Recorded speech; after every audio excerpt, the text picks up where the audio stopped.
am what every homophobe fears. Hi, my name's Romy, and Pasty Baby's over there, Mushki Baby's over here, and if you can't tell from the way I'm sitting, I'm queer. So I didn't have the best Pride Month, and being queer and on the internet during June is an interesting experience because there's a lot of joy, but the homophobes, oh, the homophobes, they just love to come out. So June, especially on YouTube, is really rough, and it was pretty foul. I had to deal with a lot of shit. This is like my Pride reconnaissance. Are you ready? For the last couple of years I've tried to do a different look for Pride every year, but this year I did it and then I didn't like it, so I redid it, but I redid it on the 1st, and then I was just like, you know what? Let's keep that going. Let's keep that energy going. So this is my new Pride project, because Pride isn't one day, it's all day long, and if homophobes want to ruin a month for me, I will ruin the other 11 for them. So I was thinking that I would really like to make some kind of outfit. I think a dress, but I also love the idea of a skirt, so we'll see if we have more material left over, that represents who I am beyond just a rainbow motif. Because I love a rainbow. Oh my god, I love a rainbow. Rainbows are divine. But my gender identity and sexuality has been such an evolving journey, from realizing I was non-binary last year to also realizing I was asexual last year, but only kind of speaking the words verbally for the first time a couple of weeks ago. And I just really wanted to have something that encompassed all those amazing flags and all of those parts of myself that people don't usually see. So I bought a lot of flags. So I have the Pride Progress flag for my queerness. I have the non-binary flag for my non-binary identity.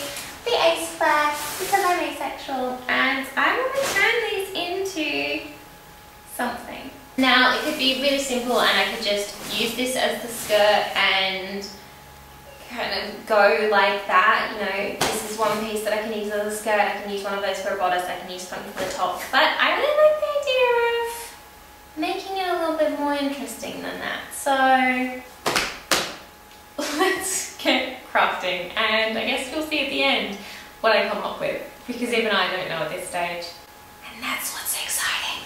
And what for you is a 10-second time lapse of me cutting and sewing was weeks. Does this look like a dress to you?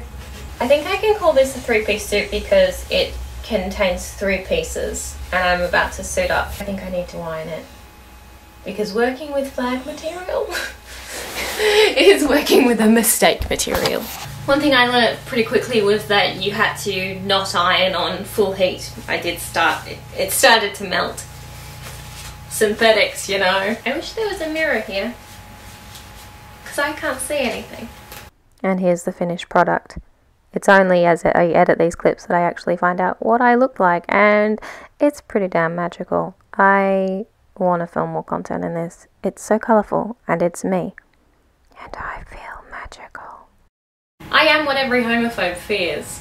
Radical, fabulous, cute, slamming, fierce, amazing, divine, perfect, beautiful, brilliant. So this is definitely not the most structurally sound garment I've ever made, but I did it myself.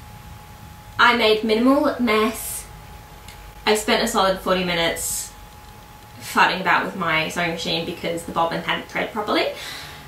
But that wasn't the fault of this. If I had, I think it's called overlocking, if I'd overlocked it, it would be a lot better. This material is not fun to work with, and it started melting when I ironed it. But I really like it. After 2 pretty rough Junes in a row, I kind of feel myself dreading Pride Month, which is really horrible, because that is not fair on me and it's not fair on the community, and Pride started as a riot and I am going to keep rioting for the rest of my life. YouTube in particular has proven to be a really toxic, horrible place for me to be in Pride Month. I had a lot of horrible comments this year, and it was really hard for me to want to be online and to find a balance of not losing my sanity and not letting it get to me, the things that are said. And sometimes I feel like I shouldn't just block people who say horrible things, because I can be an educating moment for you. If you think that it's okay to say this to a person, let me prove you wrong. But at the same time, I don't have room in my life for idiots. I don't have room in my day-to-day life for idiots, so why should I make room in this community, this space that I've grown, for online idiots who are rude and cruel and hiding behind fake accounts? And the amount of kids who leave really disgusting comments is absolutely heartbreaking. And maybe there's something I can do about it, but maybe it's not up to me. And I think I'm going to be a lot more stringent with the block button now. And I guess, you know, I spent 2 years engaging and trying to make a difference. And maybe now it's just time for twerps online to bog off. Anyway, I made this dress and I still can't really tell what it looks like, but I feel really happy in it. Just ignored all these threads. I can't believe I forgot to put the bloody hair tie in. This was the whole reason for the season, and I forgot it. It's a 3-piece. How is it a 3-piece if there's not 3 pieces? I mean, there's more than 3 pieces that are coming apart, but... Slay King Slay.